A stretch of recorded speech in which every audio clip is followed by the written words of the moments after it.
everyone, and welcome to First Things First. It's a Tuesday morning. I'm Jenna Wolf. That's the Hall of Famer Chris Carter. That is Nick Wright. We got pens, we got papers, we got information, we got news, we got a show for you. We're ready to go. Lot You good? to do. Absolutely. We are great. We got a lot on the docket this morning. Melo is officially a Rocket. Baker Mayfield is starting drama at Browns camp already, and the Dallas Cowboys might be getting a big-time pass catcher. Sort of. That's where we will start this morning. All right, so last season, Ezekiel Elliott, coming off his sophomore year, put up good, not great numbers, mainly because he was suspended 6 games. Zeke says he wants to carry a bigger load in the passing game in this year 3.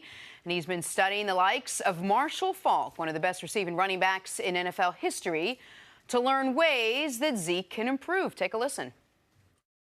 I think it's just an opportunity just to elevate my game, just opportunity to show that I can do more, and I'm excited.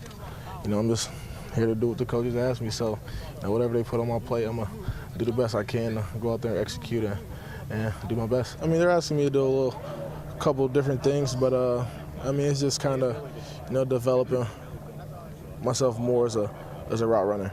And I think in the past I wasn't really asked to run as many complex routes, but now I have a couple more routes to add to my route tree.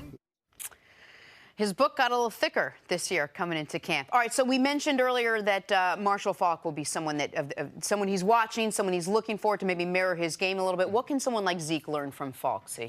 Well, the number one thing is to learn more of the routes in the route tree. We talk about route tree, but we only talk about wide receivers. We very seldom talk about the combination of routes that a running back can run. And typically, running backs are a product of where they come from. In high school, Ezekiel Elliott, there's no need for him to be a pass receiver. Man, hike the ball to him, get the quarterback handed to him. At Ohio State, we saw what he did in the zone read, rushed for almost 300 yards against Alabama, almost did the same thing against Oregon. So why would you put him into the pattern? So when you get to pro sports, that's when you have to elevate your game. You try to do different things.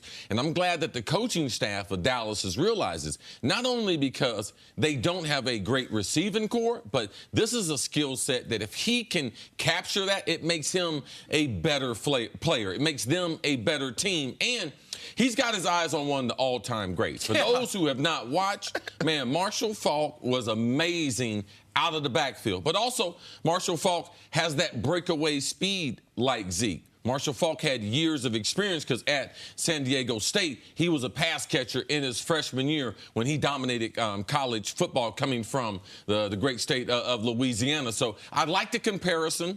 I like the person that he's targeting, and I'm glad the Dallas Cowboys and their staff, because when a player says something like this, that means either in his postseason meeting last year, they said Zeke wants you to be a better pass catcher, which is obvious. Now they're starting to target, so I guarantee you they've broken down film. They've given him a package of things to look at, and this will be a big part of week number 1. We won't see this in the preseason, but week number 1, when the Cowboys take the field, you better be concerned about Ezekiel Elliott and his ability to come out of the backfield. If he could become 25% of the pass-catching threat Marshall Faulk was, it will be a drastic improvement. People need to get who we're talking about here. And I have no problem with someone setting their sights high. He's setting his sights arguably as high as he possibly could. I think 3 best pass-catching running backs in the history of the league, probably Marcus Allen, LaDainian Tomlinson, Marshall Faulk. You mentioned when I was discussing this earlier, Thurman Thomas shouldn't be left out. But what Faulk did, there was a 4-year stretch from his last year in Indy to his first 3 years, the greatest show on turf. Over in that 4 years, he won three straight Offensive Players of the Year. He averaged 2,250 yards from scrimmage. Averaged. He set the all-time yards from scrimmage record. He still holds second place on that list. He's got 3 of the top 25 yards from scrimmage seasons in the history of football. He averaged 84 catches a season. 84 catches, 880 yards average over that 4-year stretch. That's a good year for a receiver. That is a good year for a number 2 receiver in this league. And he was doing that while averaging 1,360 on the ground at 5 a carry. This is one of the greatest players ever to play the game. So I understand him setting his sights there, saying you might as well try to go be the best. He doesn't have to become Marshall Faulk to become a much better pass catcher than he is right now, though. Right now, there's, I don't know, a dozen running backs in the league that are a bigger pass-catching threat than Zeke. Like, right now, he's meeting. Right. It's the only thing in his game. And a lot of that is because the opportunities presented to them. Right. All right? And this is a league, too, that we want players to specialize more now. But our top running backs, they are not specialists. They have the dual threat where they can run the ball between the tackles.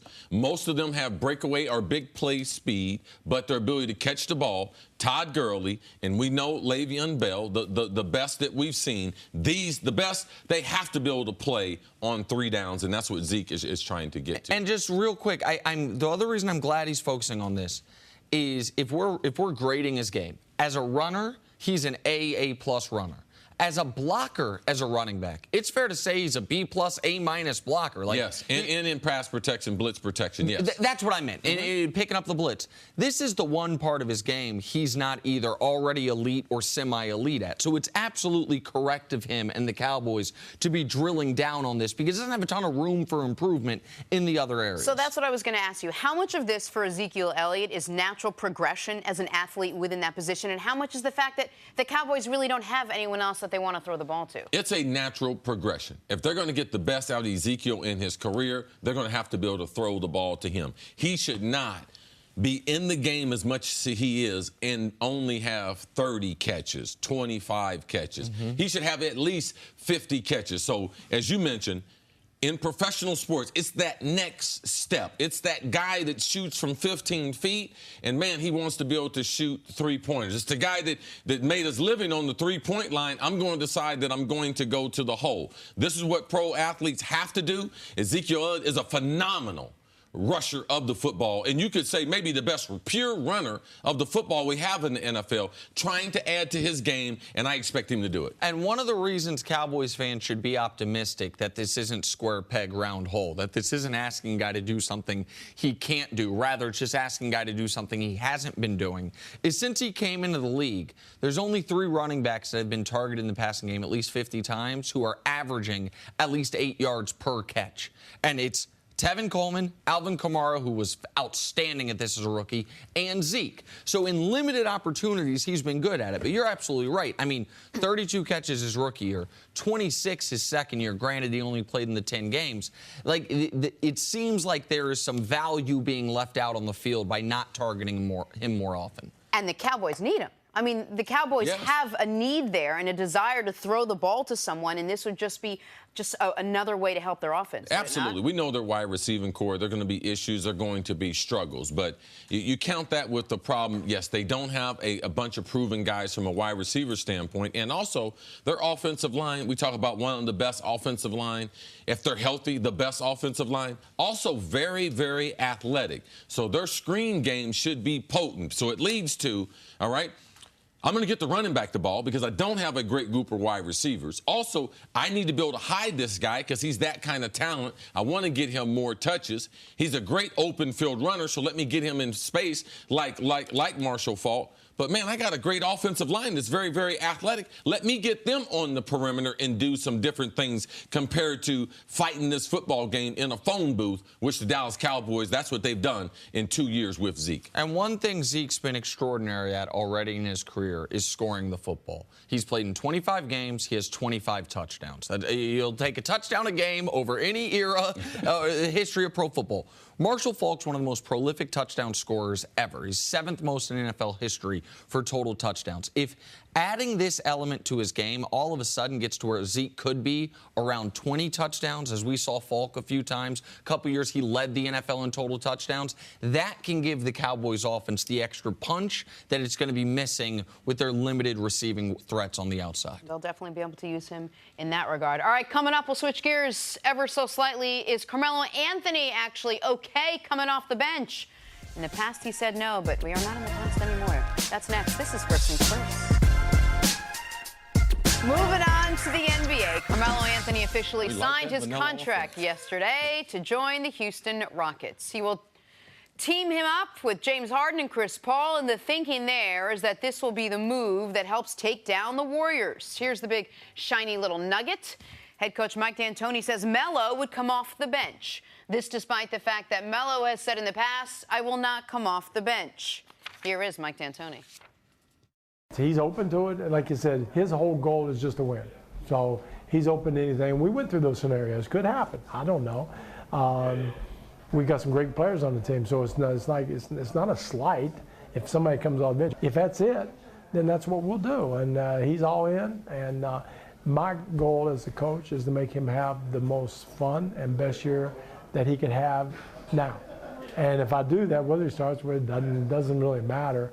But he needs to be happy, and I need him to find ways to make him happy. We have to work some things out. There might be some bumps along the way, and I'm sure there'll be a lot of naysayers that say they can't coexist. But if three guys like that can coexist, James and Chris, you've got a heck of a good chance. So I think that, like I said, I'm excited, and I think Houston should be excited. All right, Mike D'Antoni, Nick, says that Melo is all in on this idea of coming off the bench. Are you buying this? Well, so I don't think Mike D'Antoni said he's all in on the idea of coming off the bench. I think he said he's willing to come off the bench, and we don't know yet. And I think it's also... Or he's all in on doing what it takes to make it exactly work. Right. Whatever the team determines once they get to camp, do training camp, and figure out where his best role is. Listen, I can also confirm that part of their discussion with Melo was, we can't guarantee you're going to start. And Melo was open with that. Now, Melo knows what we all know, which is the Rockets do have an opening at a starting forward spot. P.J. Tucker's going to be one of their starting forwards, and unless they're going to start a rookie, which they won't, it's then either Gerald Green, Ryan Anderson, or Carmelo Anthony who will start in the other position. Now, I think you can make a really strong case that basketball-wise, starting Gerald Green and having a second unit of Michael Carter-Williams, Eric Gordon, Carmelo Anthony, Ryan Anderson, and Nene could be a very interesting scoring long unit. I like that second unit, but because of the personnel, and I don't know if they're comfortable starting Gerald Green, I'm not certain that they're going to have to ask Melo to go to the bench.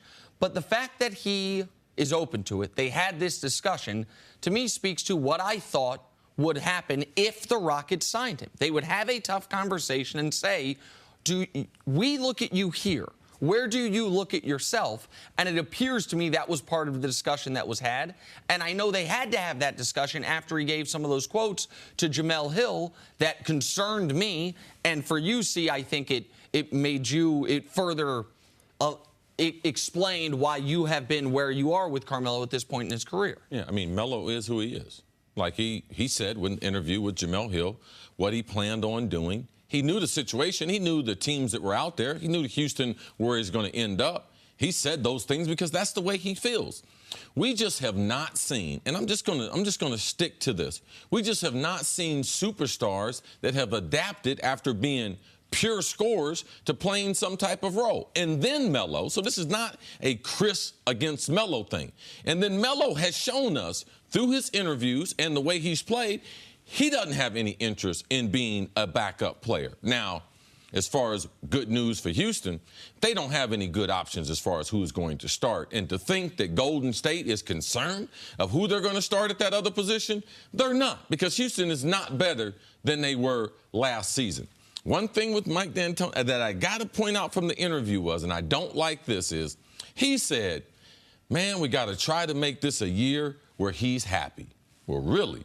Well, if Trevor Ariza was still in Houston, would he have that press conference? You know something? This is a year about Trevor Ariza being comfortable and being happy. That's a good point. Why all this? He said nothing about Chris Paul, nothing about James Harden, and he said also that I expect to have some bumps along the way. So, man, you can't be trying to make people happy. I know Melo wants to win, but we can't be about him being happy. We got to be about what's the best for the team. And sometimes him being unhappy is what's going to be best for the team. And that might be him coming off the bench. Now, they don't have better options. Ryan Anderson cannot start 82 games. No. Gerald Green, let's stop the presses, okay? He cannot start. The Warriors will score 150 points if he's a starter out there. So they don't have a bunch of good options. I'm just going to sit back and watch, all right? Because Melo, to me, I would be shocked if he changes from the person that we have known. Go ahead, Jenna. I was just going to say, so what if everything that we think might happen happens? What if Melo comes in and he agrees to come off the bench and they've got a great second unit and everyone's happy and it sort of works? Do they really bridge that gap with the Warriors? Is this enough that they got that much better? They are closer today than they were yesterday, but they are so much further than they were at the end of last regular season, at the end of the beginning of the Western Conference Finals, and even at the end of the Western Conference Finals. It's like being in a traffic jam in New York City, Jenna, and you tell the driver, hey, sir, how long is it going to be before we get there? Oh, it's going to still be a long time. Oh, what do you mean? We haven't moved? No, we moved closer. They got closer from yesterday, but still got a long way. Where were they yesterday? If you're going to say they're closer from yesterday, tell me where they were yesterday. Well, they were a hamstring injury away. Could you say that? You could say that if both teams stayed static. But both teams didn't stay static. As bad as Ariza was in Game 7 of the Western Conference Finals, he was important to them. And it's not like Ariza's a guy they just said we don't need. They decided with Trevor Ariza, I think smartly, he wasn't worth $15 million a year like Phoenix thought. And so they lose him. The Warriors, of course, add Boogie. And I should have mentioned in the potential forward rotation, James Ennis. But James Ennis is also not a starting player in this league. They brought Ennis in to be Mbah a Moute.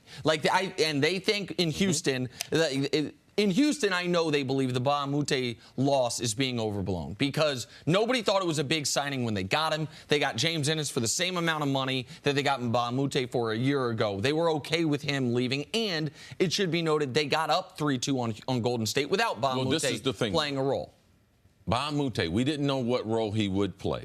He did emerge as a very, very good role player. At the season, we didn't think the Rockets were as good as the Warriors. But as the season went on, because of players like him and the way they played. So Houston can say whatever they want behind the scenes. Oh, that guy would. No, when the season started, he wasn't that important either. But the way he developed. So they're trying to remove that from the equation. But the reason why we thought they could win a championship and the reason why they won 65 games was because he did develop. So I just can't just let that go. I'm not trying to let it go. The point that I'm making is, and I think that they'd make in Houston, is they think James Ennis can do that same thing. A guy that when he's signed, people aren't paying attention to and then evolves into that role. But the Warriors got better this offseason, and Chris Paul got a year older, and the Rockets lost their fourth or fifth most important player in Trevor Ariza. With all that said, the real concern when you sign Melo is what's the defense going to look like? And I happen to believe, and we'll see how it plays out, that if you have Clint Capella, P.J. Tucker, and Chris Paul, your defense is going to be good. Just like we saw last year in OKC, one of the best defensive units in basketball was one involving Carmelo Anthony. Not because he was good defensively, but because all the other pieces around him were good defensively. So, listen, the Rockets are still well behind Golden State, but adding Carmelo Anthony for $2 million makes them, maybe it's just a block in a traffic jam. If they are a good defensive team, it will be the first good defensive team Carmelo Anthony has been on. Tell us how you feel about their defense, though. They got 3 other good players. We're going to take a break. Like Coming up, nobody's happier about what's happening with the Browns this week than HBO and Hard Knocks. We'll tell you what's going on. There is drama in Cleveland, fighting over Baker Mayfield. Next on First Things First. For stories to start your morning, according to Vegas, we might get some familiar faces in the national title game. Vegas has Alabama and Clemson as the 2 favorites to meet in the national title game. See, what do you think about that, Alabama and Clemson? Well, Alabama definitely should be there. For people who don't know, Clemson, man, all they do is reload there. I believe their quarterback will step up this year, last year, some question marks. Their defensive front. Now, they got maybe 3 or 4 first-round picks on Clemson's defensive front. So we know what Alabama has. Yes, watch out for Ohio State, though. We got a mean young quarterback. When you say Ohio State in there as well, that's not only the top 3 programs this year, I think, but it's the 3 best coaches in college football. You can pick the order, but Saban, Urban, and Dabo. The other 2, we don't know who's going to be coaching Ohio State. I might have to get them my application. Okay, all right, fair. It's a fair point. Like when Chris says Clemson has 4 first-rounders on the D-line, what you need to understand is 4 potential top 10 first-rounders, not on the Clemson defense, all D-linemen. I saw a mock draft that had Ed Oliver going 1, and then 2, 3, 4, 5 were all Clemson D-linemen. These are the 2 best teams in college football. It would not surprise me at all if they meet once again for the 3rd straight year in their college football playoff. All right, let's jump to the NFL now. Linebacker Roquan Smith and the Bears finally came to terms on a contract. The 8th overall pick had missed nearly a month of training camp. Cece, how much catch-up will he have now that he's finally signed? He's got a lot of catching up to do, but when you watch the highlight tape of him, he was the most pro-ready defensive player in college football last year. With the nickel packages, with playing only two, sometimes one linebacker, he is that guy. He's great in space. He's great between the tackles, has amazing speed sideline to sideline, has an infectious personality on the defense. So linebacker, we just saw Brandon Urlacher going to the Pro Football Hall of Fame. This guy right here is the most talented linebacker the Bears have had since Lance Briggs and Urlacher. Wow. And people should know, I do not blame him at all for the holdout. What the Bears were trying to do struck me as wildly unfair. So for these players, their guaranteed dollars typically void if they get suspended. The Bears wanted to include in that if he gets suspended under the new rule for that helmet, the lowering your head. Typically, it's supposed to be if you get suspended because of drugs or you get arrested, then your contract voids. His representatives were like, you could void his guaranteed money. Probability of him being suspended now as a defensive player are so much higher. They're really high. Higher than any time in NFL history. So that's why his agency, his CA, stuck in the ground, and he became the last rookie to sign a deal. Yes. All right, to the Broncos. Chad Kelly will now be the backup quarterback in Denver. Now, why is that a big deal? Well, he'll replace Paxton Lynch after Lynch's awful preseason game this weekend. Kelly was Mr. Irrelevant in the 2017 draft. Nick, how bad of a look is this for John Elway? I mean, it's not that much worse of a look than it's been basically ever since he drafted Paxton Lynch. This was an odd pick, quarterback out of Memphis that I don't think a lot of people thought was the caliber of quarterback Elway did, and he has never resembled anything close to even an NFL caliber backup. Like, that's just the reality. And the other reality is this: if he weren't a first-round pick, if he were just a second-round pick, he'd be on the Christian Hackenberg trail of team to team to team. Because he's a first-round pick, at least he still has a spot on the roster, but that could be evaporating soon, too. But John could also salvage his reputation through Chad Kelly. Who is Chad Kelly? He was a big-time recruit going to Clemson, had problems there, ended up finishing his career elsewhere, had problems there. But he does have big-time talent. Will it evolve to be able to help out that quarterback room that they have there with the Broncos? That's what they're banking on. But Paxton Lynch, we don't think he's going to be a pro quarterback. And it should be noted, the best quarterback Elway's drafted was another seventh-rounder, Trevor Siemian. Like, Siemian as a seventh-rounder has been a good player. If Chad Kelly can just do that, that would be success. Trevor Siemian's helping out my Vikings. They'll hold that clipboard. Absolutely. Finally, Aaron Rodgers, who's always very calculated with his words, took some heat last week for calling his receivers' effort in training camp, quote, piss poor. Here's Aaron Rodgers responding yesterday. I hope we're not that soft. I hope we can, hear comments or read comments and not get offended by things. It's a professional environment. It's not a personal environment. The things I'm saying, and I don't have some vendetta against any player. I care about winning, number one. And I'm going to say and do the things that I feel like can advance us. It's going to be tough at some points. It's not a popularity contest all the time. That's what CC tells us all the time when Nick and I call each other's performances piss poor. But he's like, come on, guys.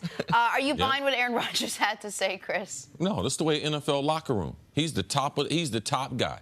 He should set the tempo on a daily basis. And if he can't say his personal feelings, like, man, these kids, they're in the wrong business, because this is what happens in the NFL. This is the way you want your quarterback.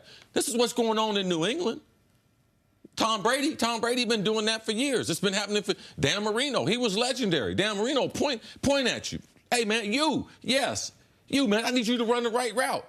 And people criticize Dan Marino for that. And when CC says he would point at him, that's during the game, after an incompletion. There would be no, it was a miscommunication. It would be very clear. Dan Marino at the time, already one of the greatest quarterbacks ever, pointing at whomever, whether it was Duper or an undrafted free agent. You screwed up. I'm going to let the whole world know you screwed up. And as a player or a professional athlete, you can't have thick skin like that. If Aaron Rodgers says, as I'm a wide receiver, that lackluster, I'm going to make sure he wasn't talking about me. I'm going to make sure that my tempo matches the best player in the organization. And these guys, man, are working day to day.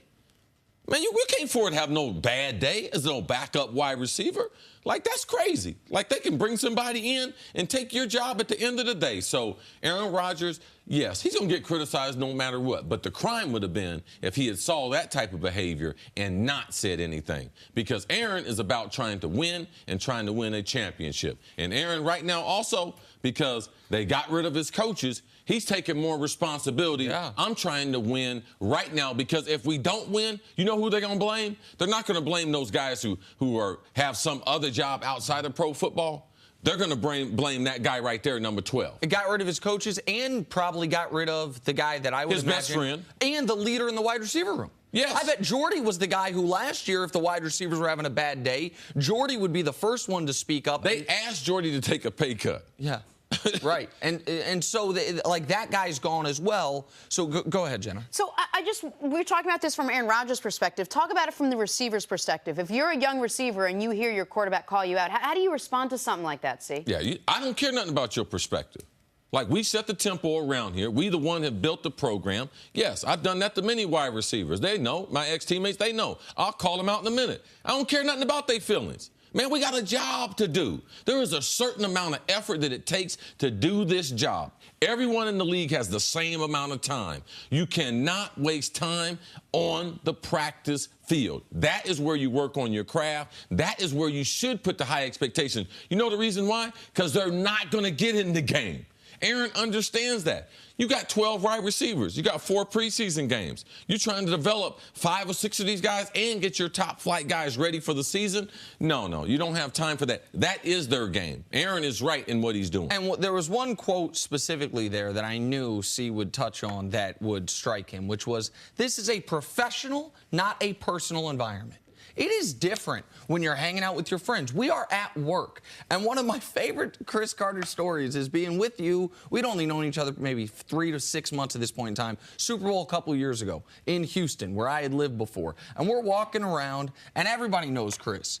And I said to him, I was like, any of your former teammates here? And Chris was like, yeah.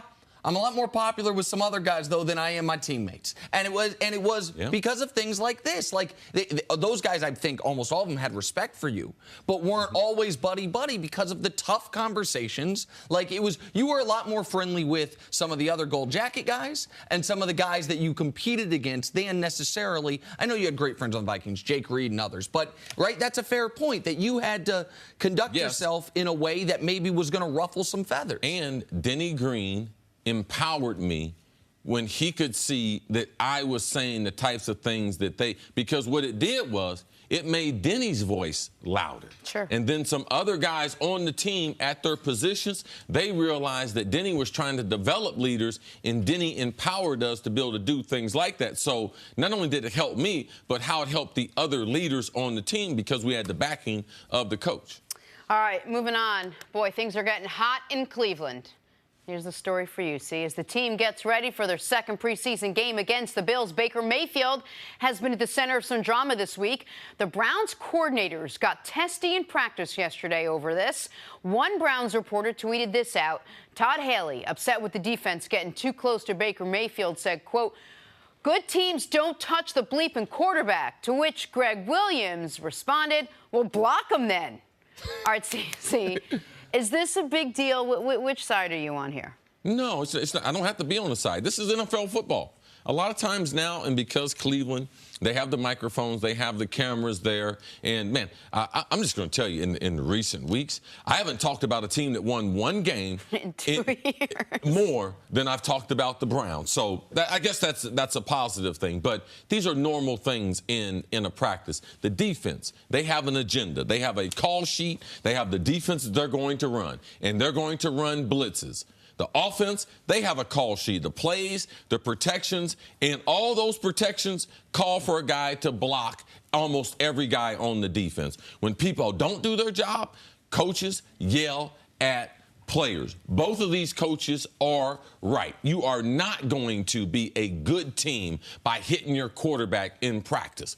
Every team that knows this from high school, where we put them in jerseys, they're in jerseys for a reason. That guy is value to the team. It can't be replaced, and you have to learn, as a young football team like Cleveland, you have to learn how to practice. Right. All right? And I don't care if Baker's a rookie. What I don't care. does that mean, learn how to practice? Well, because of the game has changed, you have to learn how to practice in shorts. You have to learn how to be competitive but not combative. You have to learn how to get guys better and learn how to knock guys down and be able to help guys up and not worry about how it looks, because there's certain things you just cannot do on the football field in practice because you're trying to get ready for the game. Like, you don't take certain angles. Once you have alignment, if I drive you all the way back, if I'm up by your neck, I take my hand down and put it more on your breastplate, all right? If I see a guy stumbling, offensive lineman, I don't shove him and keep shoving him back into the quarterback. These are things, once you get into the game, all these things you're going to do. But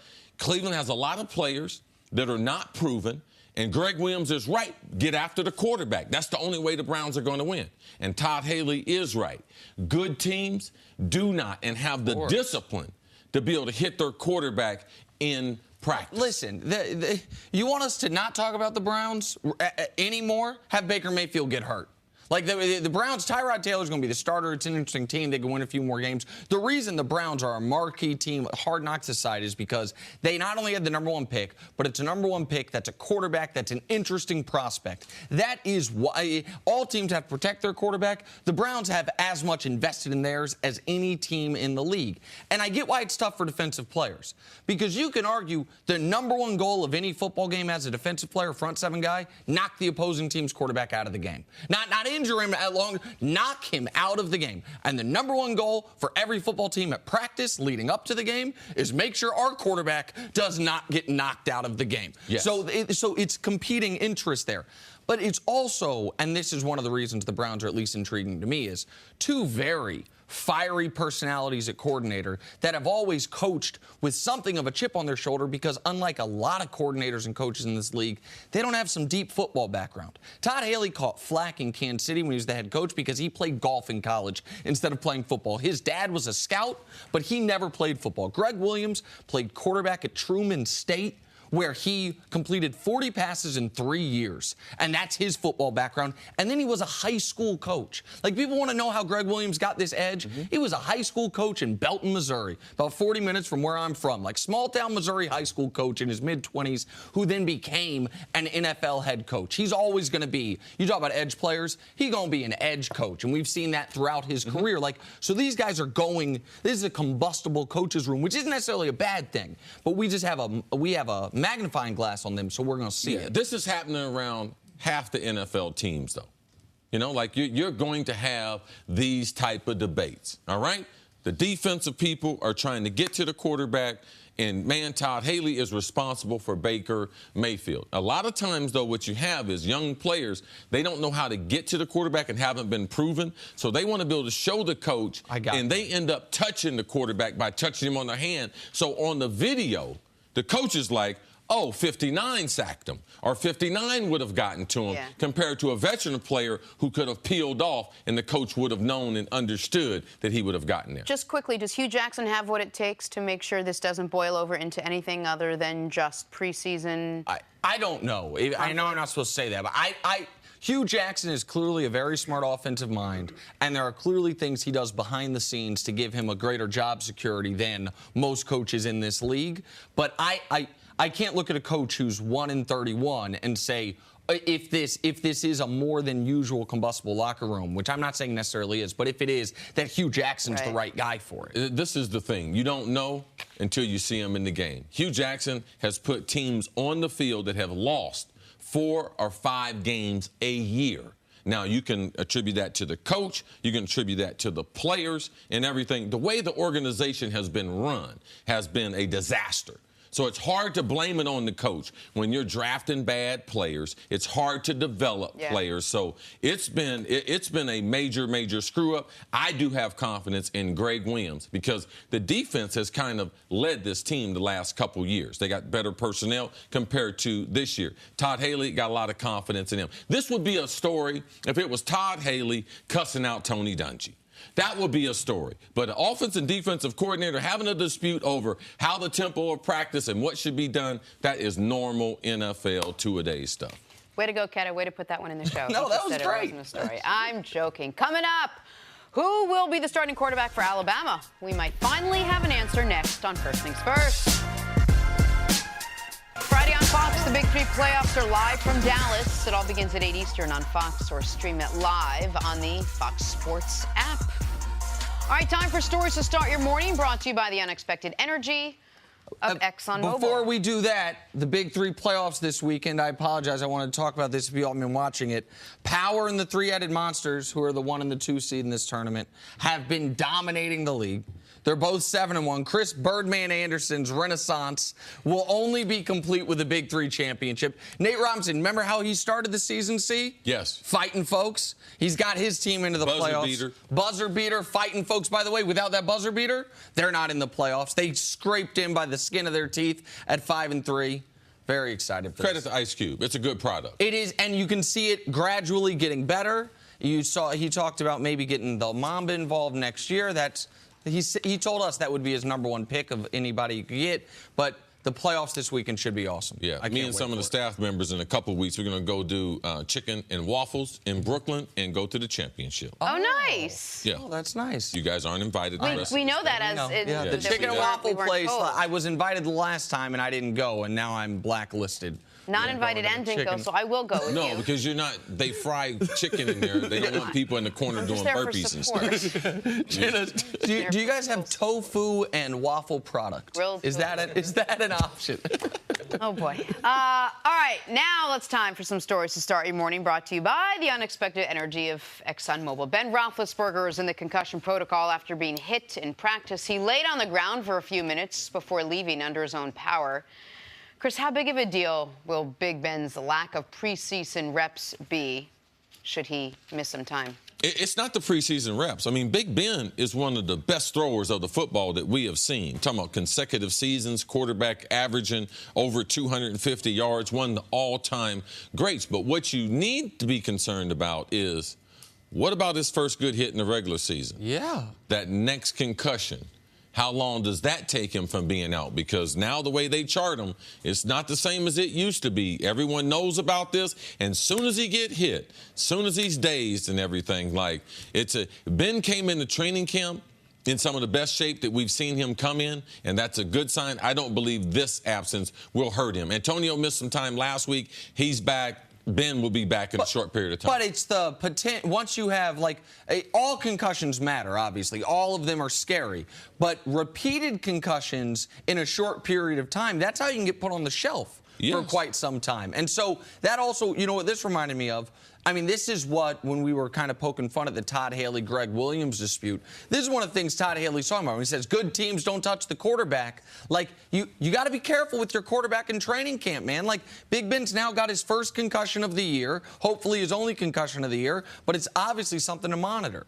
All right, after a brawl this past weekend, tempers flared again in Gents Washington joint practice. Safety DJ Swearinger faked a punch at his former teammate Terrell Pryor. Pryor, despite wearing a helmet, he flinched. Cece, what are your thoughts on flinching?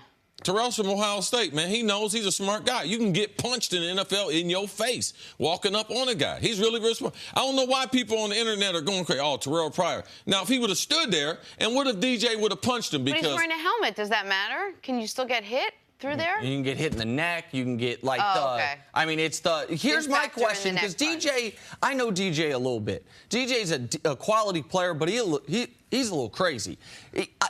I wouldn't have blamed Terrell Pryor if he sees him rear back. If he doesn't know DJ's not going to swing. No, but he had the football in his hand. He's sitting there messing around. He shouldn't even have intersected with DJ. He should have kept walking straight, because in the league, man, you can get fired on. I've seen many guys get punched. Helmet on, helmet off, just like that with a left hand. So Terrell Pryor did the wrong thing by even going over there. And Bill Walsh's theory, there's 5 crazy guys on each roster. DJ Swearinger, holla, holla. He's 1 through 5. Yes. All right, moving on. All eyes are on Aaron Rodgers' newest weapon at Packers training camp, tight end Jimmy Graham. Graham will have to carry a lot of the receiving load for Green Bay with Jordy Nelson no longer there.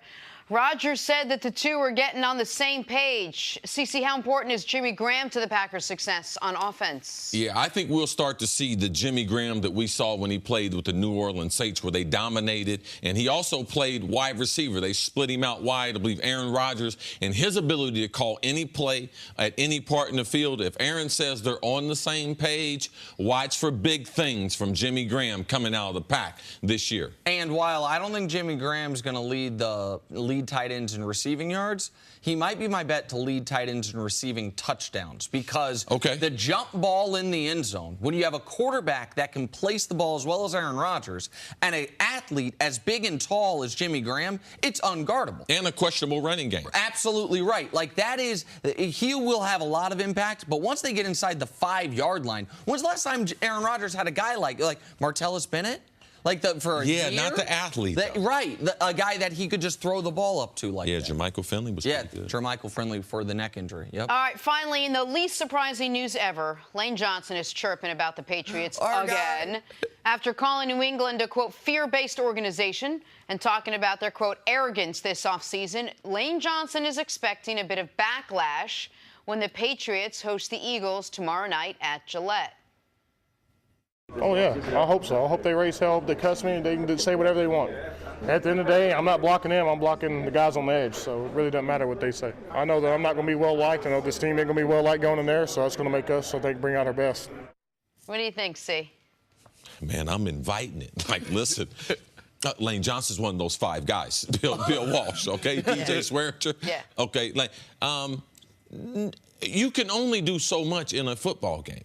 All right? New England understands this. They got a lot of respect for Philadelphia. This is a football game. New England knows at this point in the season they'll have certain goals, certain things. They'll be very, very vanilla as far as what they're going to present. So this is not a rematch. We have to see them during the regular season. But it will be not your regular exhibition game in the summer. The heat will be turned up a little bit, but I think the Patriots, they will take out their frustration on other players. I don't think it will be Lane. Do you think, is Lane a good enough, we know he's a good player. Is he a good enough player that he's not putting himself in a tougher position with, I love the talking. Or his teammates. But I want to talk about him specifically. Like, is he putting himself in a tougher position going into this year with all the chirping he's been doing? No, he's a great player. I mean, what are you going to do? I mean, what are you going to do? He can move you where he wants to move you. And they have skilled players. We talked about their roster, their depth. And he's got his boy back, Jason Peters, at the left tackle. They're the only team in football that has 2 left tackles. All right? That's how good Lane is. And when you are a good player, you know, it's not bragging if you can do it. And he's a guy who can back it all up. But what about when I say other players, I meant, does that mean other players become targets for the Patriots to go after, maybe that are not in one stuck position, but could that possibly lead to escalating tension? Well, this is if you decide to go after their front line, say it was possible. It's only a slim chance, but if it was possible, who do you go after? You go after the guy with the mummers parade, the guy that led with the outfit. You go after Jason Kelce. You go after one of the meanest dudes in the NFL, left tackle, Jason Peters, and then you go after his young understudy in Lane. They got a mean. Brandon Brooks is a guard who's I ain't even got to him yet. Like, those are not the guys you want to go after. They don't talk a lot. Lane does, but they could back it up. And here's the other thing that I would say is, because even if you're talking about more the like the skill position guys, stuff like that, that's not who the Patriots are not a team that are, while their fans might want to do it themselves, the Patriots are not a team that going into a preseason game is going to cheap shot guys. Like, that is not what, there aren't many teams like that, if any, but certainly Bill Belichick is not going to allow this team to be like, hey, this is our chance to get the it would be back. Totally against what the Patriots do. I meant more so from a perspective of Lane Johnson is, you mentioned yesterday, we talked more about the Browns than any time in your memory of doing television. we talk more about this right tackle than any right tackle I ever remember. And some of that's just because he keeps talking. I love it.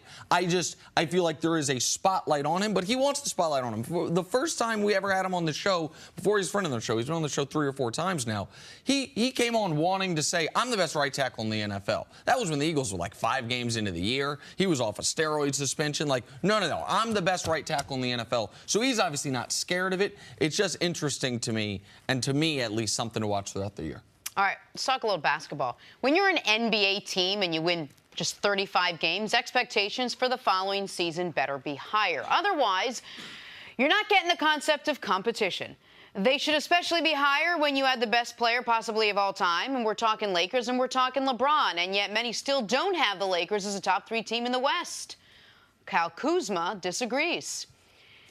He said, we are both definitely excited about the roster and the pieces that we have, and we think that a lot of people are underestimating us. I don't know why people kind of just rule us out because we are young, we are hungry, we are competitive. Anybody that watched us play last year, we were in a lot of games. Having one of the greatest players of all time is going to raise what we do, raise our level of focus and the team to a higher level.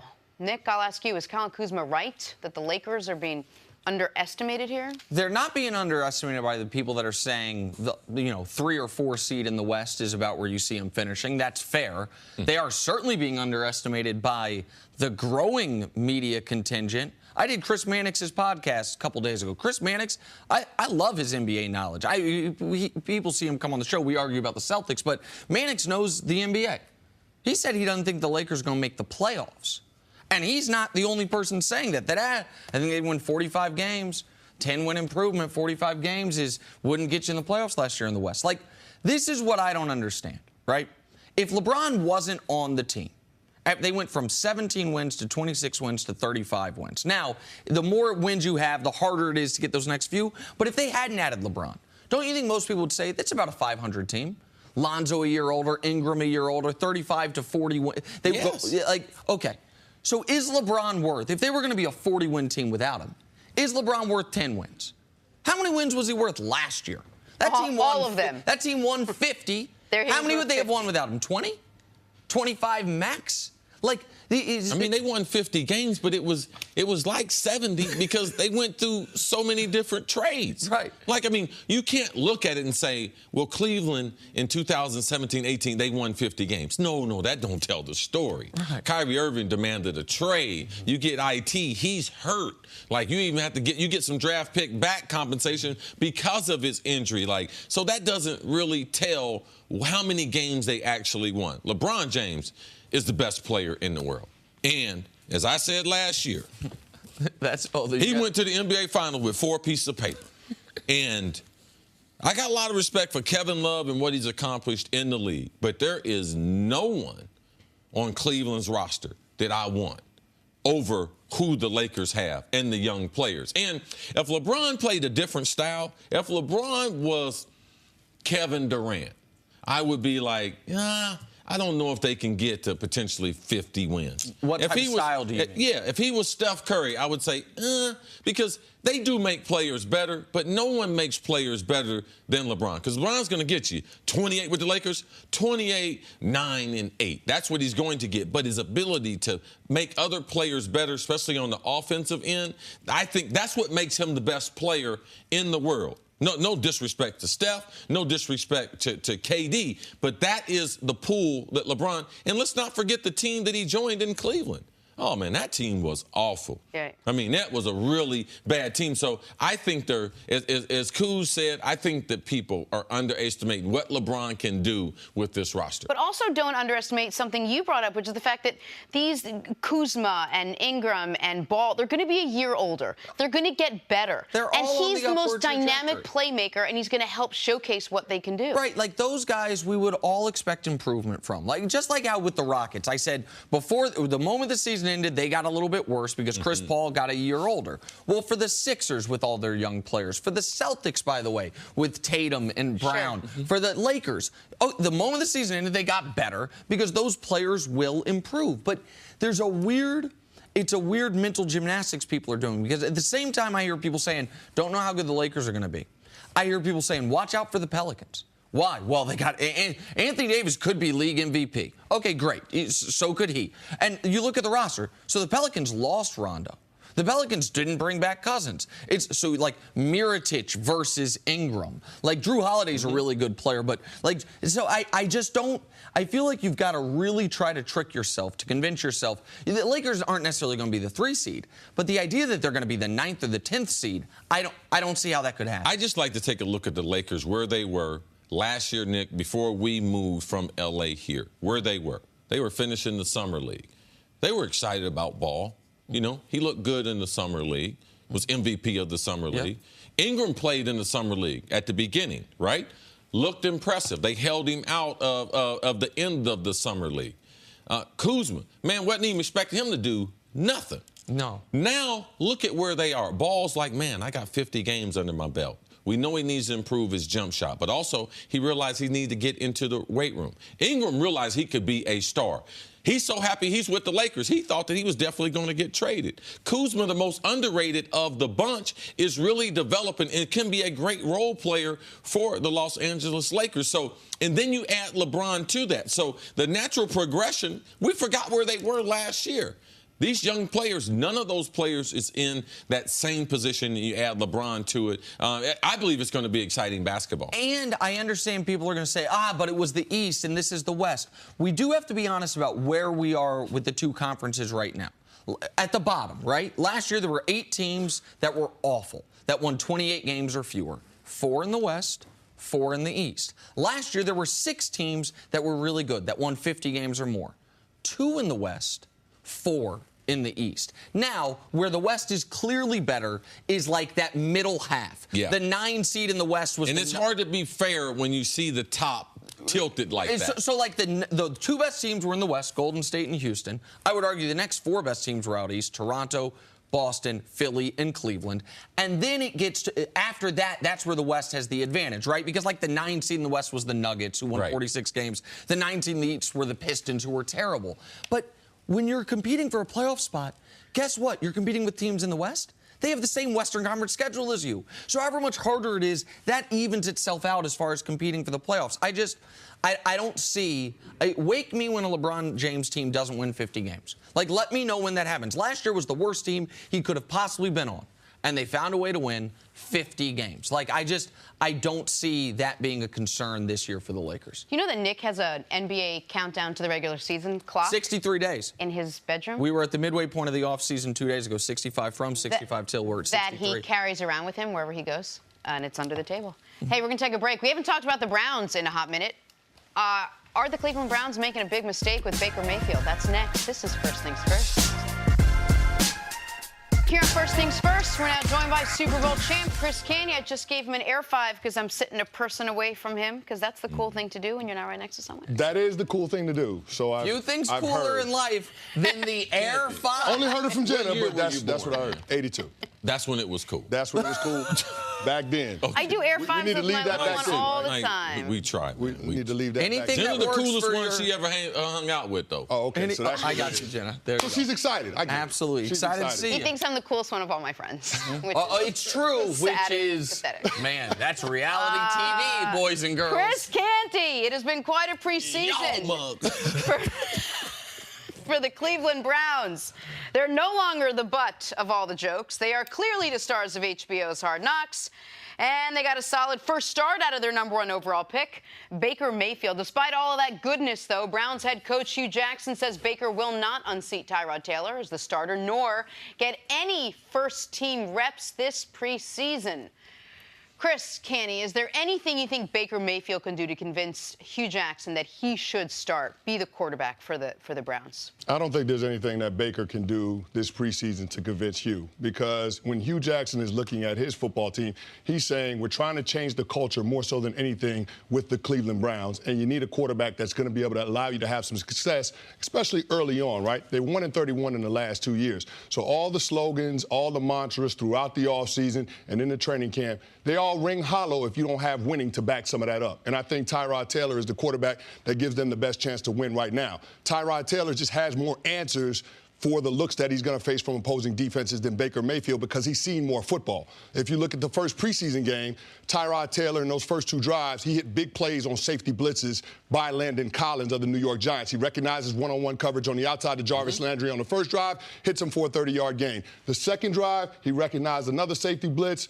Landon Collins is coming down. David Njoku one-on-one against Alec Ogletree. You got a touchdown. Tyrod was 5 for 5, 99 yards and a touchdown. That's the biggest thing. When you look at that versus what Baker did. Now, Baker was impressive. He was good in situational football, third down, red zone. But the guy threw 5 passes and they got 100 yards out of it. That's your point, right? That's my point. That's the point. It was just big play after big play. But not only that, but looking at the coverages that Tyrod was facing versus what Baker was facing. Baker was looking at a lot of fundamental basic front coverage defenses because you got the second and the third deep out there versus the first team. And so when you're seeing those vanilla looks, you're probably going to have a little more success as a quarterback. When you get to regular season football, there are more moving parts because there are different schemes. And that's why I think Tyrod is better equipped right now than Baker to handle that. And as far as can Baker convince them, certainly not if he's getting 0 first-team reps in training camp. That would also mean he's not going to start any preseason games.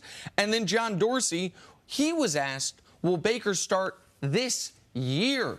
And he said, nope, not week 1, not week 9, not at all. Now, that could change. But if you are trying to close the door on him starting at all this season, then we can close the door on him starting in September. We might be able to close the door on him starting in October. And John Dorsey matters here. Typically, the GM, who is the guy who's picking the players, can put his finger on the scale in favor of his first-round quarterback. John Dorsey's history says, I will put my finger on the scale in favor of the other quarterback. He didn't let Aaron Rodgers start his first year, didn't let Pat Mahomes start until the final game of the season, a meaningless Week 17 game. Those are the last 2 teams John Dorsey has run, the last 2 first-round quarterbacks John Dorsey has taken. But CC, it's not like this team is projected to go to the playoffs. So if you have a team that's starting from 1 win in 2 seasons, wouldn't you want to put him out there and say, well, experience is going to teach you more than watching film and tape? This is where you're going to learn. Well, every scenario is not the same. Yesterday we talked about Sam Darnold, and that was the storyline that we painted. But every quarterback is not in the same situation. Actually, what John Dorsey's doing, what the head coach is doing, is they're trying to save Baker Mayfield's career, all right? That's the reason why they traded for a quarterback.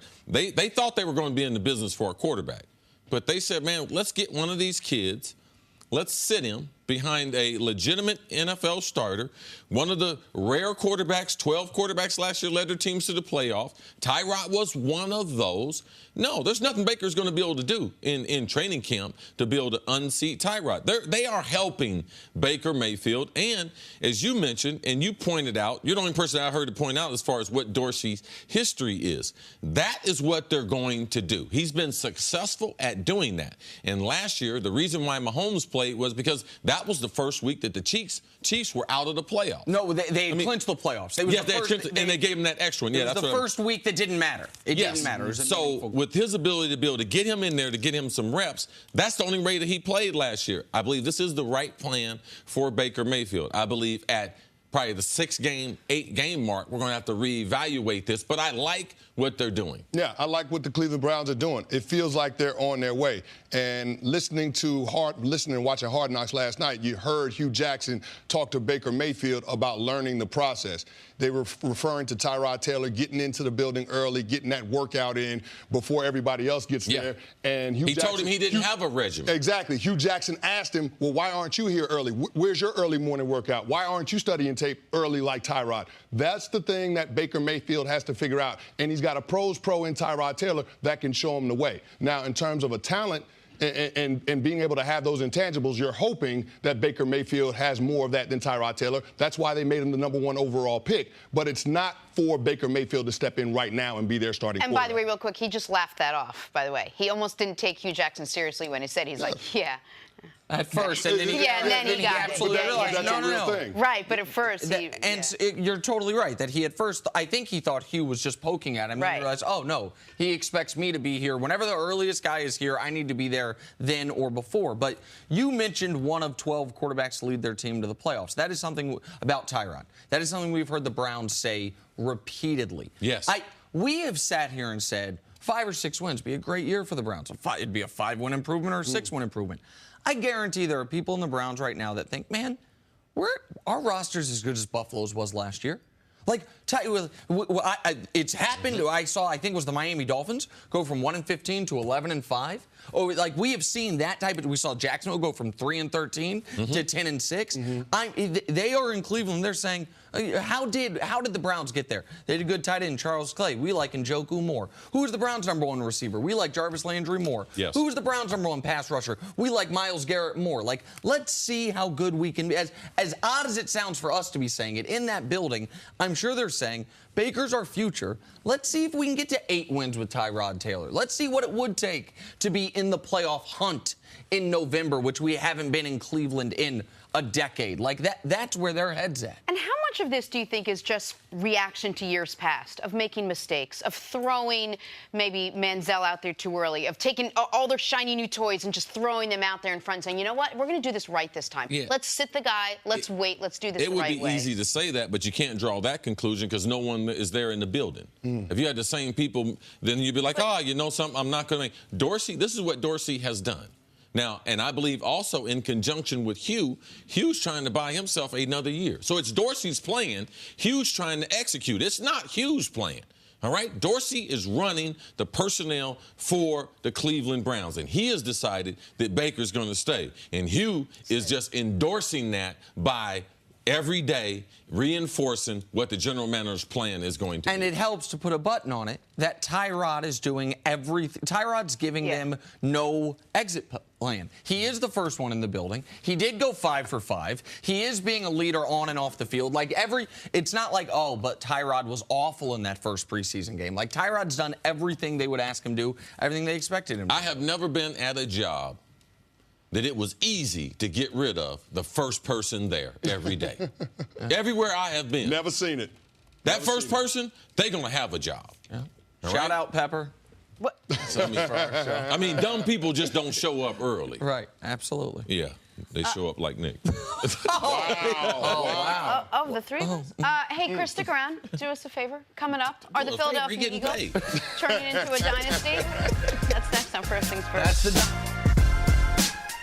Friday on Fox, the Big Three playoffs live from Dallas. Catch Baron Davis and Nate Robinson with a trip to the championship on the line. It all begins at 8 Eastern on Fox, or stream it live on the Fox Sports app. Nate Robinson, a little feisty in the first weekend of the tournament. That game winner ended up getting his team into the playoffs. 4 seed against Power. And watching Mahmoud Abdul-Rahman, bless you, Jenna. Fired up about bless that. him, like Jarvis Landry would say. The salt and pepper beard, seeing guys do that at a high athletic level, I love it.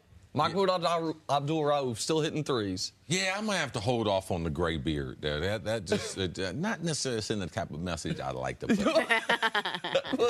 Considering I just got here on the earth. Okay, fair enough. Fair enough. I like it on him. It should be fun to watch this weekend, man. All right, time to go viral. So we are going viral. Check this out. Video making its way around the internet. Little young kid by the name of Arat, showing off the soccer skills. He is tremendous. Look at this. I mean, the focus. That's amazing. Those are legitimate moves. I think we should start getting kids' videos, especially playing soccer. Because there's so many kids out there aspiring, little golfers, little soccer players. Look. Wait, and he knows how to celebrate. Did you see him work the camera? The whole thing. But, that is... that's amazing, man. That is great. The other little kid need to put on a shirt, because I could just see him now in 20 years as a grown man walking around with no shirt on. Put your shirt on, Ketta. Stories to start your morning. Big-time recruits R.J. Barrett, Zion Williamson combined for 63 points last night in an exhibition game. Zion even went 3 for 4 from the only place he didn't think he could, beyond the arc. I just had never seen the video. Every video we see of him is dunking on some little right there. 6th grader or something.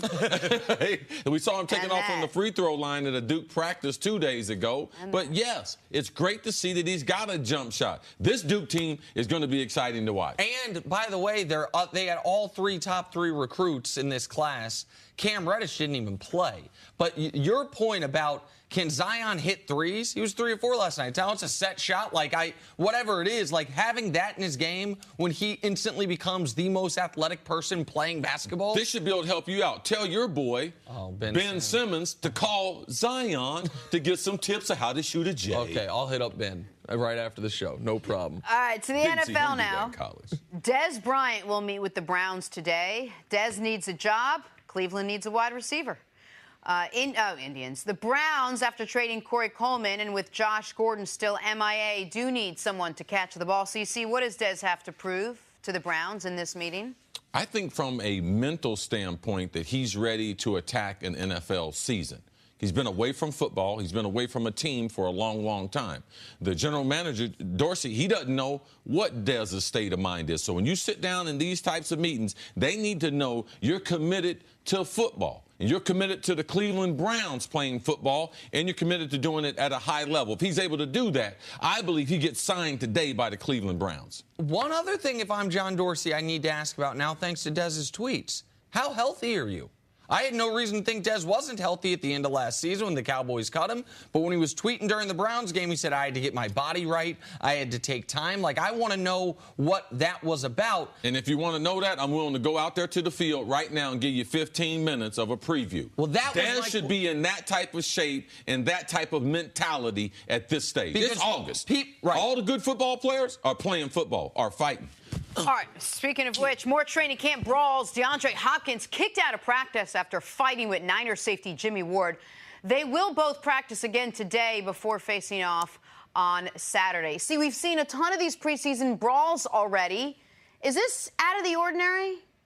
It's out of the ordinary because we see more joint practices. That's why you're going to see more fighting. You're always going to be in competitive situation with DBs, wide receivers. As we've seen most of the fights, all right, that's what they've been recently. Typically, years ago, most of the fights were with all the big people, all right, offense and defensive linemen. Now you see these guys on the outside talking a lot of trash, and then it gets combative. I don't like seeing it because it doesn't make you a good football player. Just because you can fight, that had nothing to do with how good you can play the game. And I'll say this, knowing Nuke a little bit, DeAndre Hopkins, it's out of the ordinary for him.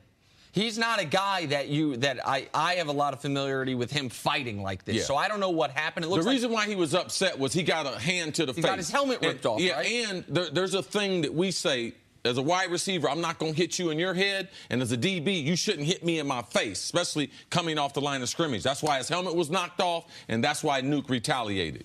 Well, a good insight, see. All right, you finally. Hit me in my face, it's on. Big, we'll keep that's my money maker. Nick, you and I should keep that in mind. Don't hit Chris in the face. Nope. Finally, big praise for a Cowboys wide receiver. Jerry Jones says that Tavon Austin brings, quote, Michael Irvin-ish energy to the Cowboys. Yes, that Michael Irvin. See, first, what was your reaction to this comparison? Well, first, Jerry, I do appreciate it. But Michael Irvin is a rare, rare leader. Now, people might question, is he a good leader? On a football team, Michael Irvin is a hell of a leader, and you want him on your football team.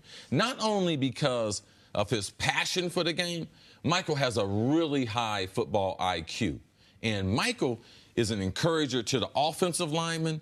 He can be a distraction to the quarterback. Troy Aikman and him had a good little relationship where Troy let him know as far as, hey, you can only push me so far. But their relationship, they pushed each other to be great.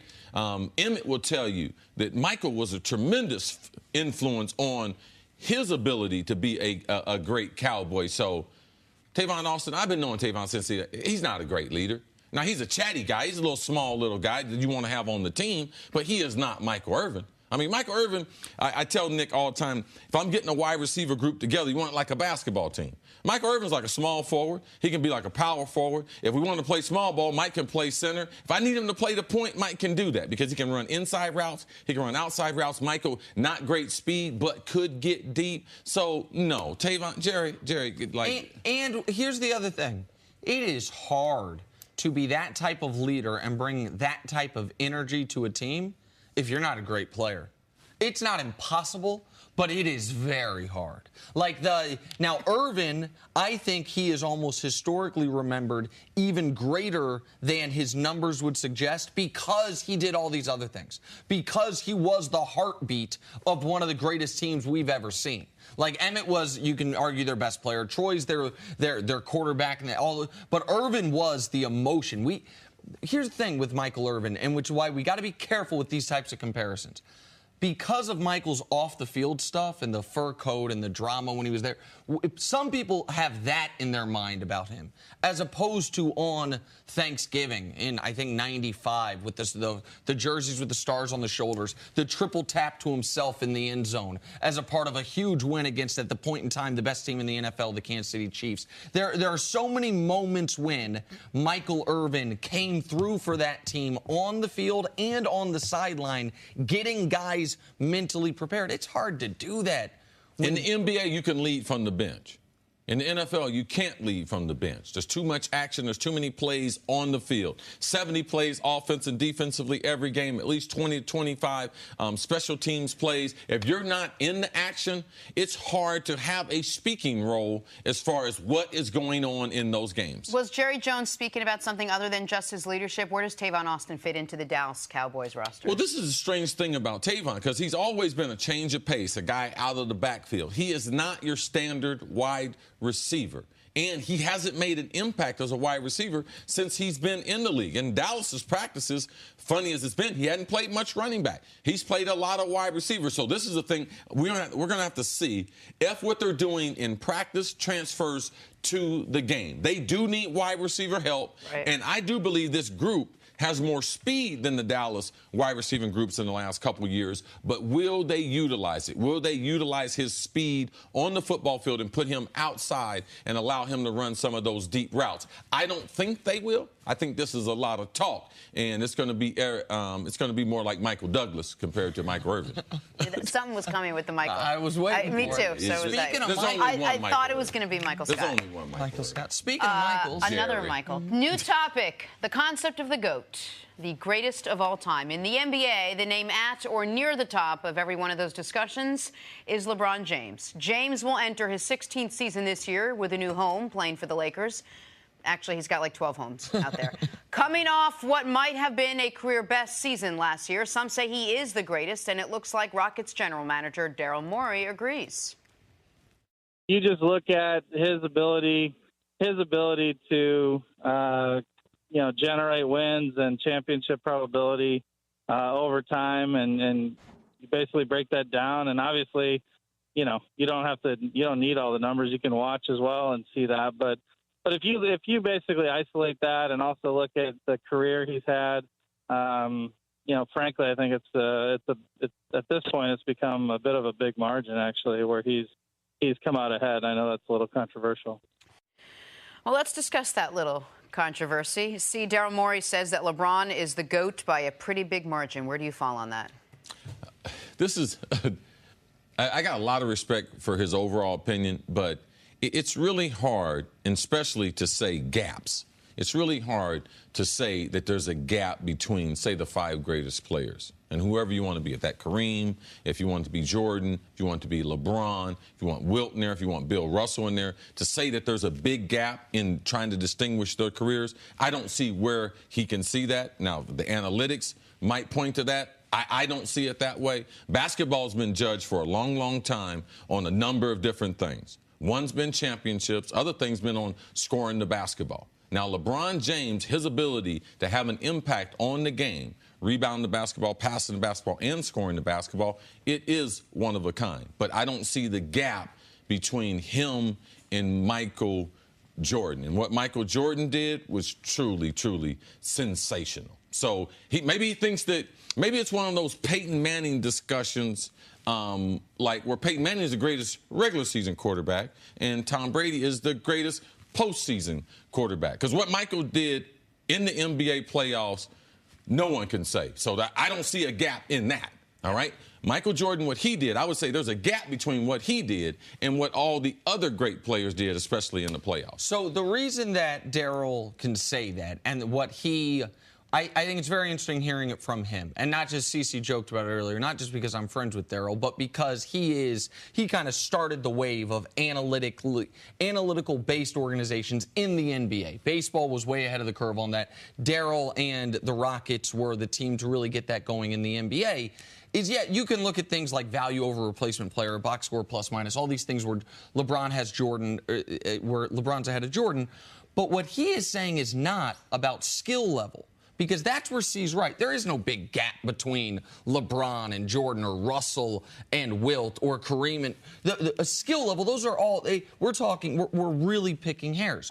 But you can use the numbers to look at, in the totality of your career, who has impacted the most games, who has impacted winning the most, and who has had the biggest impact on how many teams have a chance to win a championship. And that's where LeBron's longevity, that's where LeBron's health, and that's where the fact that, to use a phrase from Chris, where his cement is not dry, where he can create this level of separation that I believe he is in the process of completing, essentially. Even if you believe, well, at the end of the game, I'd rather have Jordan. What Daryl is saying is, it's a 48-minute game.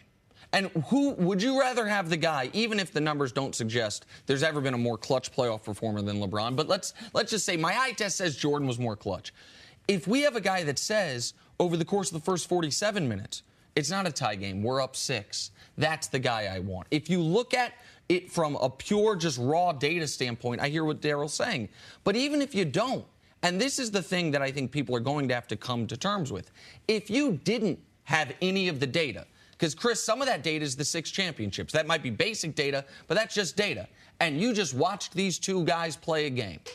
Who do you think you would say is better? The guy that's bigger, the guy that's stronger, the guy that's faster, the guy who can jump higher, or the other guy?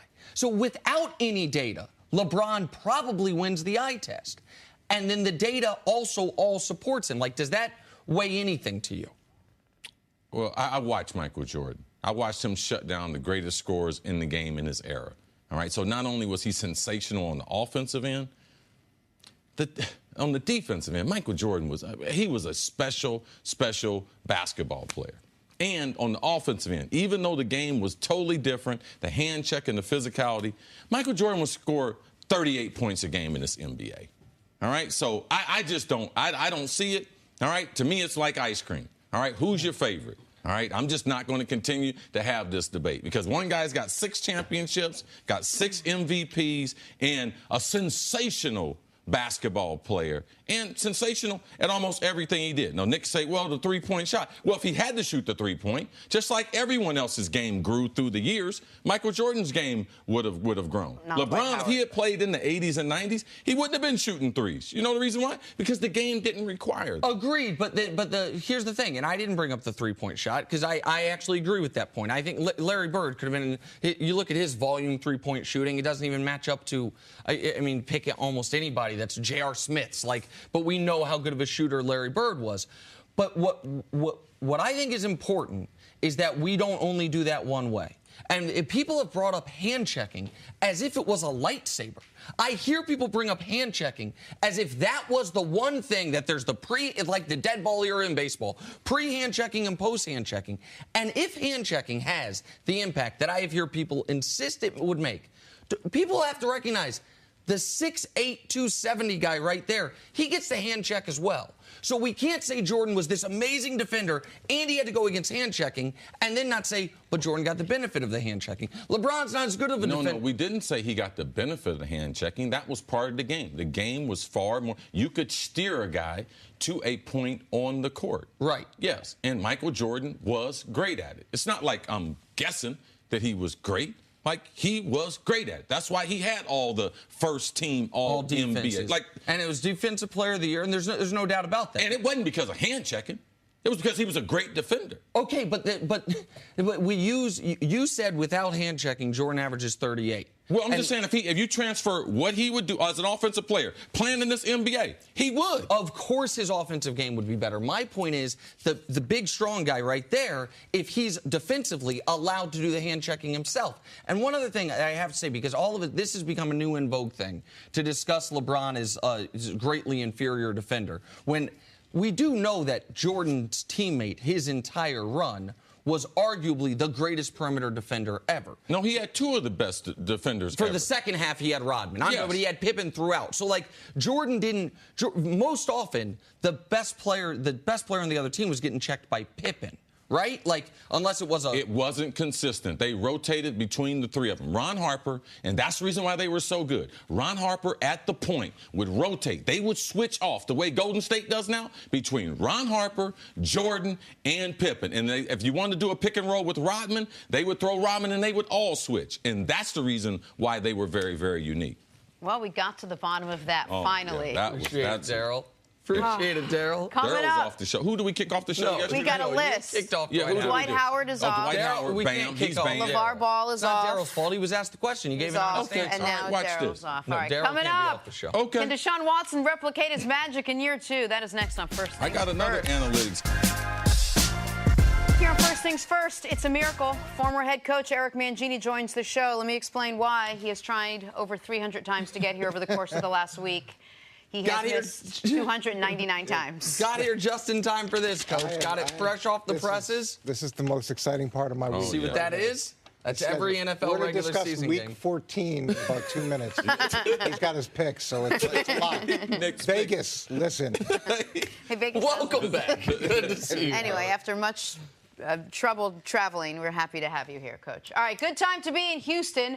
Astros are your defending champs. Rockets almost beat the Warriors, and Deshaun Watson is back.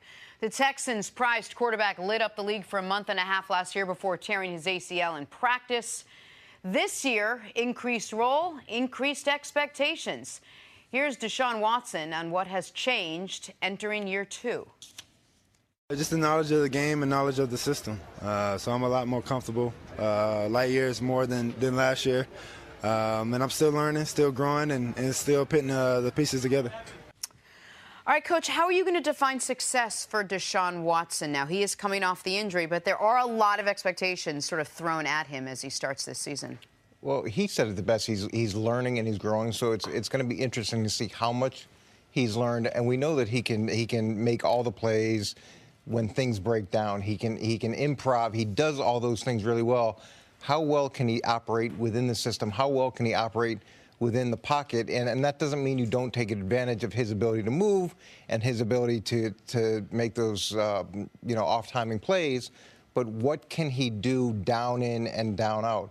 And there's a whole lot more tape on him than there was a year ago. I'm interested to see, too, what the staff does, because they adjusted to him to some degree, but now they've had a year to plan and put together his best system. So what have they done offensively as a staff? What has he done to become more proficient in the pocket? And then where is he coming off the injury? We talk so much about Carson Wentz and him coming off the injury. He's coming off a substantial injury, too. So how does that affect the way that he runs around? And so you mentioned they now have tape on him because he got hurt right around the time that we typically see when rookie quarterbacks play really well that first month of the season. Once you have 5 or so games of tape on a guy, that's when we often see something of an in-season regression, right? And so he never had to deal with that. We saw him at his absolute apex. His last game threw for 4 touchdowns. The game before that, 3 touchdowns. The game before that, 5 touchdowns. And then he got hurt in practice. So as a defensive coach, what are those types of things with a rookie quarterback, once he's been in the league a month, that you're looking for to then exploit? Like, what weaknesses, what are you pulling on? Well, you're identifying what schemes other people did that he had trouble with. And you're identifying what ways people kept him in the pocket that were most effective. And every quarterback has a fingerprint. Every offensive coordinator has a fingerprint. And defensive coordinators go through and you identify what their tendencies are and their default tendencies are. And then whatever weakness they have, you attack and you see whether or not that guy has a second pitch and can actually adjust to it. And the good ones can, and the other ones, they just keep banging their head against the wall. Yeah, one thing I would start doing is I would try to attack that offensive line. They don't have a good running game and consistent. You don't know if the coach is committed to the running game. So as a defense, yes, I've seen this tape. I'm trying to take them out of the things that I know that they like to do. And the reason why young quarterbacks, they hit that wall as far as growth is because they don't have a changeup. Like the offensive staff is trying to figure out, man, what are two or three things they do well? And besides that, there's not a whole bunch that they can go to. Veteran players, there's more things they can go to. They have their quick passing game. If you blitz them, they'll throw the ball deep. If you have them 4 weak, they'll change the protection. When you're a young player, you don't have all that volume of knowledge and everything. So it's going to be interesting to see the first month of the season. Can they protect them? Because neither one of their tackles, I believe, is the type of tackle that you want behind Deshaun Watson. And also from a defensive standpoint, I wouldn't play him a bunch of man-to-man. You see a lot of those big plays he made last year, man-to-man down the field with two guys who can really, really run. So I'd mix it up, have some zone blitzes, but I wouldn't play a whole bunch of man against him, and I would stop him from running the football by not playing man either. Take a step back. Why did we all fall in love with Deshaun Watson so quickly last year? He played a handful of games, and everyone has already anointed him a success in this league, which we're very usually hesitant, at least these two, you're usually hesitant to do early on with young quarterbacks. Well, I was hesitant as well, and that offense also was struggling. I mean, struggling might have been kind before Deshaun Watson got in, and then he was so electric, and he made plays that when you sit back and you watch it, even from whether it's a fan perspective or from a scheme perspective, they're still really special plays. And when you see it happening multiple weeks in a row, it stops being something that's a fluke. Yeah. And starts being a real problem that you're going to have to deal with week in and week out. And I remember doing him in the draft, and I didn't know how well he was going to develop as a passer, but he is special with the ball in his hand. And I know we talk about Lamar Jackson. No, Deshaun Watson, when you watched his college tape, when he had the ball in his hand as a runner, it was different. It was unique. It's really something that I hadn't seen in a while. The reason I think people fell in love with him was threefold. One, we had seen what the Texans' offense looked before he got there and what they looked like after. Very rarely do we get almost like a perfect test case where, okay, one variable changed, and how did the results of the experiment change? Okay, with Deshaun, 35 points a game. Without him, with the same talent on the offensive end, 13 points a game. Because while the Texans were marred by terrible injuries last year, aside from to Deshaun, they were on the defensive side of the ball. It's not like, oh, when Deshaun went out, so did Nuke, so did Will Fuller. That's not the situation. The other reason is because there were some people, myself being one of them, who saw this kid at Clemson. Everyone saw him at Clemson, but who said, man, some things don't translate college to pro, but the closest thing to a pro defense in college football is Alabama. And I watched him beat up Alabama in consecutive national championship games. So there was some confirmation bias. But if I may ask you guys a question, because you mentioned the offensive line. The Texans have a bad offensive line. I think most people think if you have a mobile, like the antidote for a bad offensive line is a mobile quarterback, and maybe to a degree.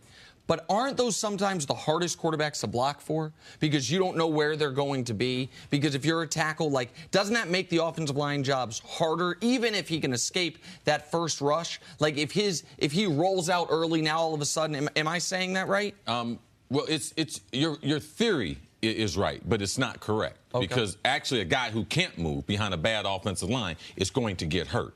All right? So people make excuses that a guy who's mobile is hard to block for. But if the guy's not mobile and I miss my guy, who do you want back there? I want a guy back there because he can cover up for the mistakes. And also, you can move the pocket if a guy's mobile. If a guy is, if he's going to be a statue in the pocket, then it becomes, you have less variables. You can't run any RPOs because in the RPOs, you can slow down that rush. So you still have other threats with a mobile quarterback. Most coaches would always want a mobile quarterback over a guy who couldn't run at all. Yeah, and I would love to have a mobile quarterback. What you don't want is a jittery quarterback, because there's quarterbacks in the pocket that they move before pressure even happens. They're looking down the field. They don't see anybody open. They think the rush is going to come, and then they move. And as an offensive lineman, you're blocking the pocket for a very specific spot. So now Those are the problems so Wendell that's what I'm Cunningham talking and Michael about. Vick had in the early in their career. Yeah, it's they vacate way Chasing too ghosts. early. Coach, he was coming. I saw him coming on the left. I could feel him. And you watch the tape, there's nobody within a mile of the guy. And then all the offensive linemen are angry because they're trying to give you what you've asked them for. So it's seeing whether or not that guy has the instincts to really anticipate when pressure's coming versus just being nervous. Guys that run before they have to, that can be a problem for offensive linemen. It's a huge problem, and offensive linemen get really angry about that because they can't see where the quarterback is, but the defensive lineman can. So if you're setting up and you've got inside leverage and this guy's vacating, they're set up to create a pocket. Yeah, and your guy leaves. Pocket every play, and if the guy leaves the pocket, he's on his own. Yeah, and I can't see that because I have my back to you, but the guy who's rushing sees it because he's looking at you. All right, Coach, stick around. Coming up, what does Aaron Rodgers have to do to get back to the playoffs? That's next on First Things First. Back here on First Things First with Coach Mangini. Jalen Ramsey gave an interview to GQ. Let's just say Ramsey didn't pull any punches. Yes. We will bring you these throughout the morning, but here he is, Jalen Ramsey, on Matt Ryan. Ready? I think Matt Ryan's overrated. You can't tell me you win MVP 2 years ago and then last year you're a complete bust and you still got Julio Jones? There's no way that should ever happen. I don't care. You know what that tells me? That tells me Kyle Shanahan left, went to San Francisco, got Garoppolo, made Garoppolo this big thing, and now Garoppolo is a big name. And now Matt Ryan has this bad year. All right, well, was it really you? Or was it your coach? Stream of consciousness. And if you didn't read this interview, like Jenna said, we're going to bring you more later in the show. It ramps up from there. Matt Ryan, he had flames for everybody. Matt Ryan got the least of it, but there you go. Your guy Jalen giving coaches credit. I'm sure you like that. Yeah, I mean, that must be a really comfortable conversation that they're having in Jacksonville about his, willingness to blow up the rest of the league. Like, why? Why? What's the upside of this? Well, real quick, may I ask you, because I thought this might be your reaction. What's the downside of this? You anger almost, I don't know how much the league, half the league, a quarter of the league, whatever it is. Why are you disparaging other athletes? Why are you attacking other athletes? Why don't you just worry about your own game? You know what I would do the first play of the season? I would line up Odell Beckham to my left. They play the Giants, right? Jacksonville? I'd throw a screen pass. That means my left tackle would be feigning, let the defensive end go, and then he would be going out to the sideline. And you know what he'd be doing? Chop blocking the first corner. Because he did say Eli was trash, right? He said it's not really Eli. I think it's Odell. I won't say Eli's good. I'll say Odell's good. Yeah, I'm just going to, there's going to be a lot of offensive linemen that he didn't criticize, but they're going to be taken up for their quarterback. And that's something that Nick Wright doesn't understand. And that's what's going to happen to Jalen. He's going to get bust on his knees by a bunch of big guys and why are all these guys after me? Because of all that stuff you said about all their guys. Yeah. He actually went off on 22 quarterbacks. He went off on everybody. Okay.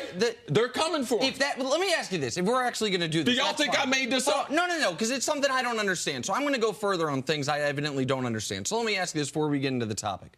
If that is an effective strategy, if that helps the Giants win football games, then why wouldn't they do that every week? Because every corner's not chirping. You don't have to do that. No, but hold on. No. Let's follow We're going to have the screen game in the game anyway. But now when I go out there, who is Nate Solder looking for? He's looking for 2-0. Right. But so, again, just help me understand because I don't understand. Maybe you can help me understand since I evidently don't get it. If the Giants would be doing that if it helps them win games, right? To help you win a game. If that helps you win a game, they should do that whether he said it or not. Or are they doing that because he did get in their head and it doesn't help them win the game? I just don't understand. I don't think Chris is just saying it necessarily helps them win the game. I think he's saying it helps them send a message in terms of, we support the guys on this team and we believe firmly in it and we're going to get an understanding. Okay. All right. So they are going to adjust their game plan based on what he said. No, I don't think it's going to be something that comes down They're going to run screen pass anyway, Nick. It's in the game plan. I think it's just getting an understanding. Okay. Have you ever gotten an understanding with somebody? Well, no, I get plenty of understandings. I knew you wouldn't like it. I think guys, if every guy in the league was like, what? Who did you like it? I think if every guy in the league were like Jalen Ramsey, it wouldn't be good. And if every guy in the league were like Marvin Harrison, how many guys have we ever seen like Jalen be successful?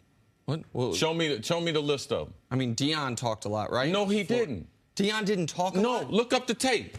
Look it up. Deion didn't do stuff like this. Deion talked about his ability. He didn't disparage other people. I don't even know what to call it, but Deion was not that.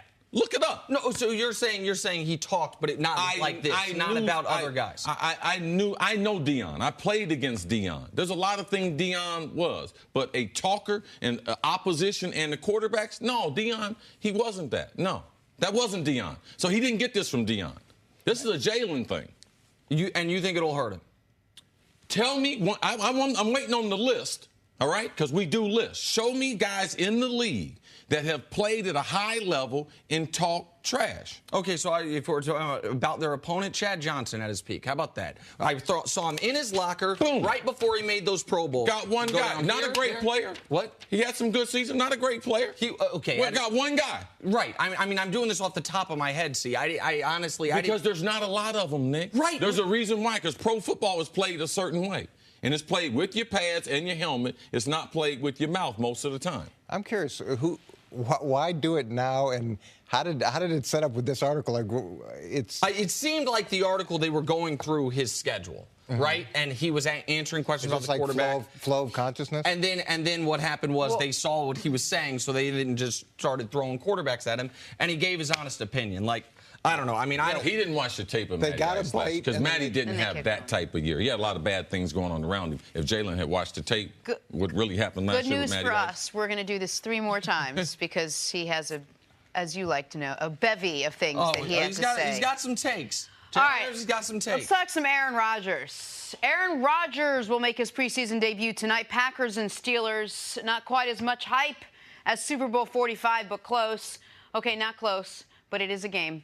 Packers missed the playoffs last season for the first time since 2008. Rodgers was a big reason why. Only played 7 games after breaking his collarbone. He says he's excited to get back out there. Coach, how well are the Packers set up to contend this season with Aaron Rodgers back at the helm there? Well, they should be in great position to contend. They've got one of the best players in football playing quarterback, and whenever he's been playing quarterback, they've been in the mix. And the one year that he wasn't, we saw what happened. So it's going to be interesting to see how the new coaching staff fits in. I mean, there was massive overhaul in the coaching staff, young receivers. There's a lot of moving parts here because they've changed so many things in Green Bay. So how all that fits together and how quickly it fits together, that's the question. And you always go into training camp with one idea of who you are, and then you realize actually what you can do. And they're not always the same thing. And sometimes it takes 3-4 games in the season before you realize who your true identity is. And I think they're going to have to go through that process. Their true identity is throwing the football. They have to come up with other things. Their offensive line has been really underrated, but has suffered a lot of injuries. Their wide receiving core, they can't sustain an injury to any one of their frontline players. And if Aaron Rodgers gets nicks, we know their season is over with. That's what happens every time Aaron gets hurt. If they don't have enough wins at that time, it's like, can they get to the finish line? It's that's who the Green Bay Packers are. Now I hope if some of the rumors are true, I hope they trade for Khalil Mack because that defense has not been dependable at all. They have not helped Aaron Rodgers. The reason why we only have Aaron Rodgers in the topic bar when we talk about Green Bay because he's the only star player that they have. Like, they don't have any other player that would be able to draw the attention. And defensively, you got to be able to help a guy out. With the types of defenses in the NFC, the types of defenses he's going to have to go through, let alone forget about the quarterbacks. But those defenses that Aaron Rodgers faces compared to the defense that Green Bay is putting out there, let's look at the top 8 teams in the NFC. And look who has the worst defense. And they're all pro defensive players. But I've got takes on this as well. But I saw your face when Chris was saying, like, you don't love this when it comes to Aaron Rodgers. No, I think at the end of the day, you hear all the time, we got to help Aaron Rodgers, got to help Aaron Rodgers. Who's helping Tom Brady? What's their all-star cast? And trading for Khalil Mack. Khalil Mack needs to stay in Oakland. They need help too. And then to go get this, unicorn, hope that we're going to get a unicorn in preseason to save Aaron Rodgers, I don't get that either. You want to be the highest paid quarterback, but you want to go out and spend high in free agency. There's only so many resources, and you only have so much money and so many draft picks. And once you start spending it, that's it. Look, you're one of the best players, arguably the best quarterback.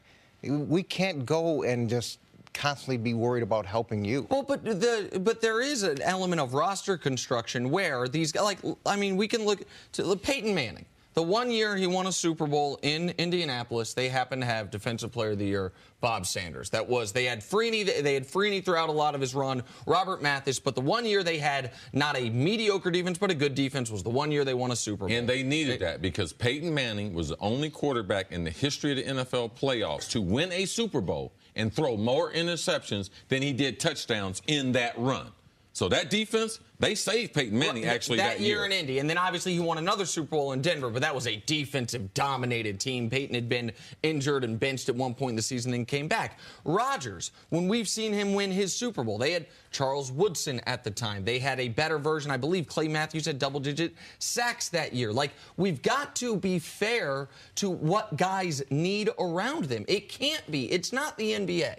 And it can't be one guy. Hell, in the NBA these days, it can't even just be one guy. I don't look at Rodgers as someone that is always saying, I got to have more help. But the Packers have participated in free agency less than any team in football in the last decade. Yeah, I believe Tom Brady, he's not happy with his roster either. But Tom Brady has given the Patriots an opportunity, not 1 year, but for a number of years, that they could fluctuate under the salary cap, do whatever you want to do. I don't have to be the highest paid guy. So, Coach, I see what you're saying to a couple points there. And Tom, maybe behind the scenes, not publicly, he never gets in front of the microphone and makes an excuse. So if we're talking about the two best players in the league, you definitely talk about a different mentality because Aaron is putting pressure on the Packers to be the highest paid. And he's probably going to make 30, 32 million. He might be making 18 more million than Tom Brady. But Tom Brady, he might be complaining privately. No one knows about that. And he's saying, no matter who you put me out there with, I'm going to win. Because Aaron Rodgers' personnel is probably better than Tom Brady's personnel. and there's just not unlimited money. Everybody always talks about, well, go get this guy, go get that guy, go do the. There's not.